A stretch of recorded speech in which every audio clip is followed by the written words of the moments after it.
هلا والله شباب، شلونكم؟ ان شاء الله زينين. اليوم عندنا موضوع قوي جدا.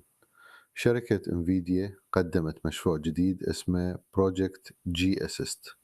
ببساطة جي اسيست هو مساعد ذكي يشتغل على جهازك اذا عندك كرت RTX. هذا المساعد يساعدك تتحكم بجهازك، تحسن الاداء وتفهم كل شيء دا يصير داخل النظام. والمميز هنا انه يشتغل محليا على كرت الشاشة، يعني ما يحتاج انترنت، وسريع ومجاني. هسه شنو يقدر يسوي؟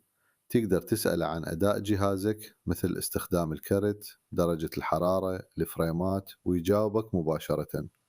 وأيضا تقدر تخليه يضبط أعدادات الألعاب حسب جهازك، إذا تريد أداء أعلى أو جودة أحسن أو توازن بينهم.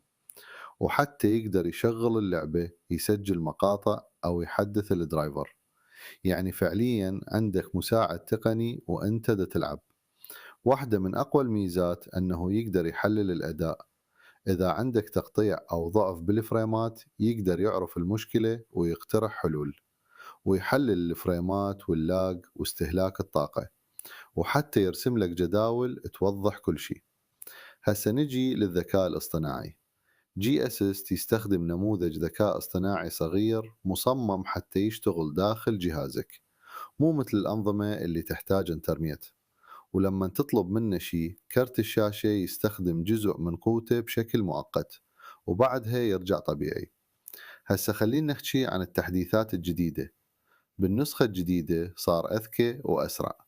أضافوا وضعين: وضع تفكير حتى يعطيك أجوبة أدق ويقدر ينفذ أكثر من أمر بنفس الوقت، ووضع سريع حتى يعطيك ردود أسرع. وأيضا صار يعطي تفاصيل أكثر عن جهازك. ومن ناحية التحكم، هسه يقدر يتحكم بشاشات جي سينك ويغير بعض إعداداتها. وكذلك يقدر يتحكم بأجهزة كورسير مثل الماوس والإضاءة. واحدة من أهم الإضافات هي نظام البلجنز، يعني إضافات تزيد قدراته. تقدر تحملها مباشرة من داخل البرنامج وتشتغل فورا بدون إعادة تشغيل. وحتى المطورين يقدرون يسوون إضافات خاصة. هذا الشيء يخلي البرنامج يتطور مع الوقت. وأيضا صار يشتغل على أغلب أجهزة RTX، سواء كمبيوتر أو لابتوب، بشرط يكون عندك 6 جيجا بايت في رام أو أكثر.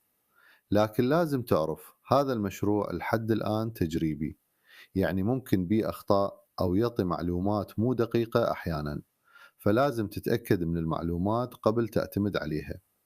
بالنهاية جي اسيست يمثل فكرة جديدة، انه الذكاء الاصطناعي ما يكون بس داخل اللعبة، بل يكون مساعد إلك بكل شيء، من الأداء إلى التحكم إلى التحليل.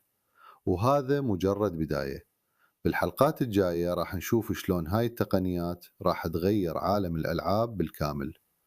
إذا عجبك الفيديو لا تنسى اللايك والاشتراك، واكتب لي بالتعليقات هل تشوف هاي التقنية مفيدة أو مجرد شيء إضافي.